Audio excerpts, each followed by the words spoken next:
Thanks for joining us for another edition of The Small Business Show with Jim Fitzpatrick, exclusively on ASBN.com. Hey everyone, I'm Jim Fitzpatrick. Thanks so much for tuning in today. In business and in life, oftentimes what we ask someone is far more powerful than what we tell them. Matt Easton, founder of Easton University sales coaching system, joins us to share a few of his power questions to help you have a better conversation, get what you want, and succeed in business and in life. Matt, thank you so much for joining us on the show once again. Thank you so much for having me, Jim. And this is one of those things, they've got a friend that's a nerd in sales, if they watch the network here religiously, that I lay in bed at night thinking about. So you guys, the viewers out there, don't have to. And this is so important, and yet we almost go our whole lives without figuring this out. Every conversation that you're having, Jim, whether that's with a customer, whether that's with a prospect, whether that's with a loved one or even a friend, there's actually three voices going on. And what I mean by that is the obvious. There's your voice. And if you're in sales, unfortunately, you haven't been trained by me. You're doing most of the talking. The second voice, the second voice, and the one that people don't think about, Jim, is there's the voice inside the person that you're talking to's head, right? And if you think about that, is you're going to make a decision, whether that's to buy a vehicle or do business with a small business, or even back when you asked your wife out on a date, there was an inner monologue going on in your head thinking, oh my gosh, is now the time right? Should I ask her this? What should I say? And the more the other person is talking, the harder it is for the person you're talking to have that inner monologue. And the third voice is, of course, the obvious one. That's the voice of your customer, your prospect, your loved one, or the person you want to have lunch with. So in sales and in life, we're exponentially more likely to get our way if the other person says, if they volunteer, if it's their idea, imagine that, to do the thing we want them to do, right? Like if you wanted your wife to go skydiving and you're like, babe, we got to go skydiving. Skydiving's awesome. She's probably going to be a lot more likely to push back than if she was like, hey, you know, I was thinking we need to do something fun. How about skydiving? When they say it, it's done deal. That's right. When we say it, it feels pushy and it feels salesy. Right. So if we could, I'd like to share just a few questions at eastonuniversity.com. We've got a power question section. Please do. There's hundreds of them in there. I'll share a few just to help them out. First one, what can I get you information on? I know this sounds robotic, but it's so important when you start a conversation to not go down the road of how's it going? How's your day going? How are your holidays? Happy Monday to you. Just get right into it. What can I get you information on?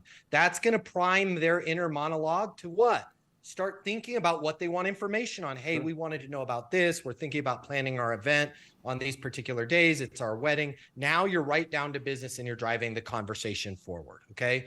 Another power question that's going to raise credibility both in yourself, your business. You might not want to ask this one in the personal life, but what research have you done on us? In a business setting, this is a dynamite question. For your team there, what research have you done on our network? Right? What research have you done on our dealership? What research have you done on our business?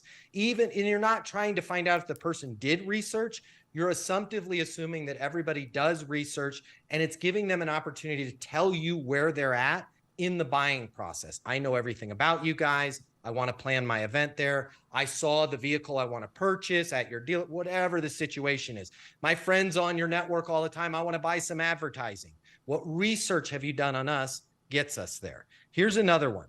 Before you start any meetings, before you start any conversations, hey, Jim, exactly what's the most important thing we need to accomplish on this call today, right? Before the interview, hey, Jim, exactly what's the most important thing we need to accomplish? Well, Matt, I want to get some great content out there that's going to be helpful for people. Hey, I've got you covered.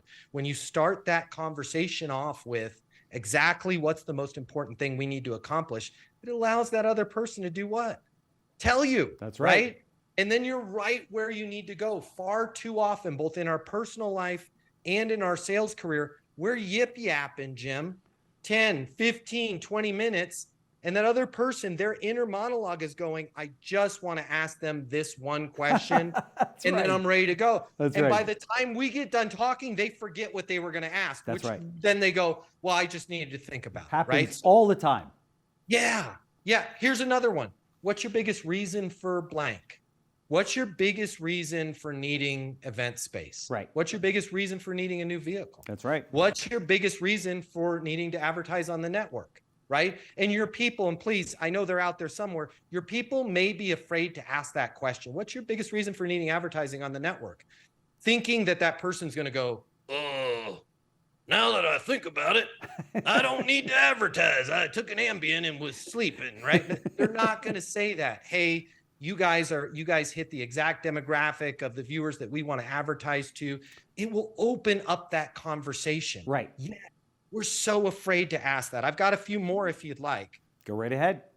Okay. When you ask somebody a date related question, not a, hey, I want to go out with you and have lunch or coffee or dinner date. I mean, date in terms of when do you want to do this? When do you need the product by? When do you want to start the service? When do you need to sign the contract? Anytime we ask a when question and we're given a date, February 13th, October 1st, July 6th, May 4th, right? Always follow that up with this power question. Got it, May 4th. What makes that date important, right? What makes that date important? Yep. They're going to give you so much information. I have to have, let's say it was a vehicle. We'll just keep it simple. I have to have this vehicle by this date because my in-laws are coming to visit with me and our car only holds 2 people. Yeah. Right. It's important for you to know that. That's right. Or they may say May the 4th and you may say, what makes that date important? And they may say, I'm into Star Wars. May the 4th be with you. At least you know then their date's flexible. Yeah. Right. Again, it's just in terms of what we ask. Here's another one. What do you want to see first? And even if you're on the phone with somebody and it's a demo, let's say it's a software situation, or if it's a physical product that you're showing them. Hey, Jim, what do you want to see first? Right? Why is that? Get the other person to tell you what they want to see first. Then you'll know what's most important to them and ask questions like, why is that?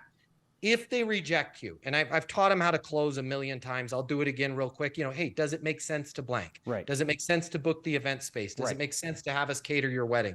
Does it make sense to put the order in on the vehicle? If they say no, the most ultimate power question, got it, Jim, no problem. What's a good next step, right? If they say, I don't know, follow that up with another power question.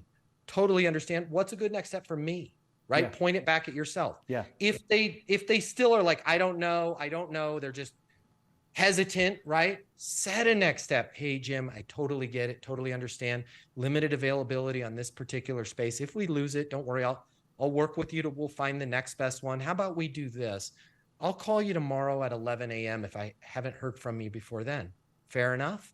And the power question in that, I realized I just made a long statement, but the power question in there, Jim, is fair enough. Right. When you bolt fair enough onto an end of a statement, it gives them a parachute. It gives them an out to say that won't work for me. Right. Call me this afternoon. And I said that on purpose because sales professionals out there, I'm one of them. Jim, you kind of still one of them, Jim, but you've got your street cred. That's right. We're negative by nature. I'm sorry, it's just the way we're wired because we get punched in the face a lot. We get told no a lot.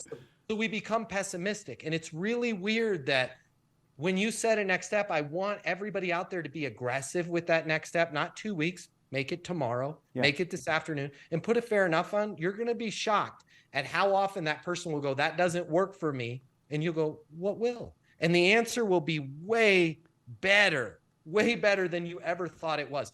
Far too often, you're a lot closer to getting that sale, getting that new customer, getting that lunch date with that incredible person you want to go to lunch with. And you think they're not going to do it, but they're a lot closer. We just got to allow them to talk. And the worst case scenario on that is that they say, 11 o'clock is fine. Yeah, perfect. Right? And if it's not fine, let's figure it out, right? Let's come up with something that's fine. One last point on this as far as asking questions, because there is a danger zone in questions and this holds true in our personal lives, in our professional lives as well. Money and power. I am not saying don't talk about these subjects. However, the subjects of money and power tend to get you lied to. So be very careful when you ask questions like, hey, Jim, are you the final decision maker? Right. Because what I've learned in my 40 years of laying in bed at night thinking about this kind of stuff is that if Jim is the final decision maker, Jim, you're going to lie.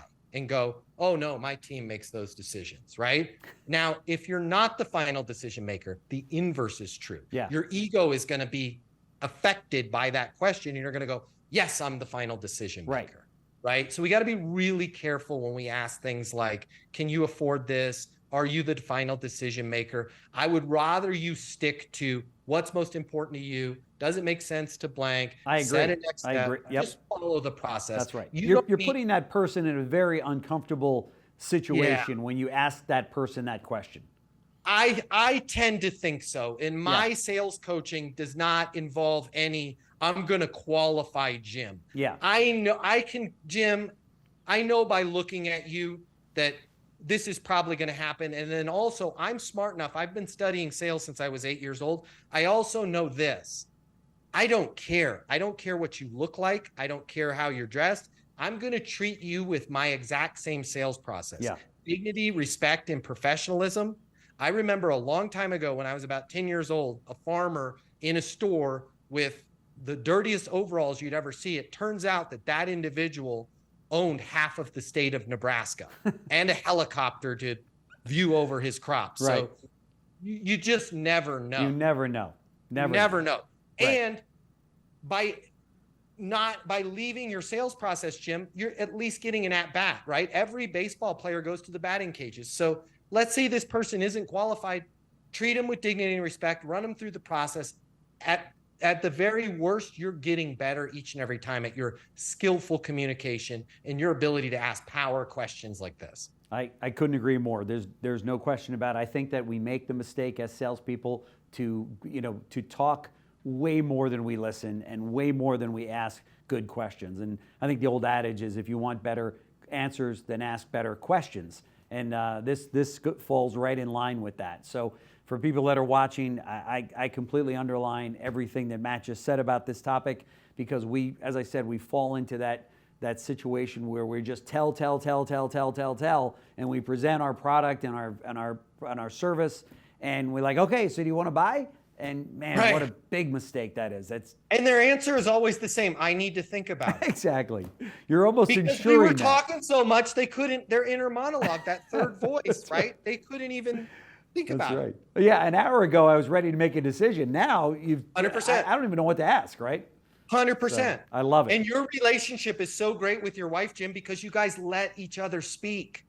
Well, she hasn't let me speak in about 10 years, but I know what you mean. She means well, but yeah, but if we let the other person talk, we stand a much better chance of getting our way. It's counterintuitive, but it's true. There's no question about it. And this is why you're one of the best sales coaches out there in the country today. Matt Easton, founder of Easton University. We've got all the information on the screen right here if you want to learn more about Easton University. If you want to really make a difference in 2024 in your sales career, this is the time to do it. Don't blame me if you didn't make 25% more in your sales career or your small business because you didn't go out there and get the knowledge that you need to succeed in today's very challenging market. It starts at Easton University. So thank you so much, Matt. Really appreciate it. Love when you come on. We get such great emails from people saying, have that guy on more. I love it. So thank you. Thank you so much. And for those of you writing the emails, send more of them. I want to be on more. I love this. It's my favorite network. I'll see you all very soon, as long as you send more emails. Awesome. Thank you so much. Thanks for joining us for another edition of The Small Business Show with Jim Fitzpatrick, exclusively on ASBN.com.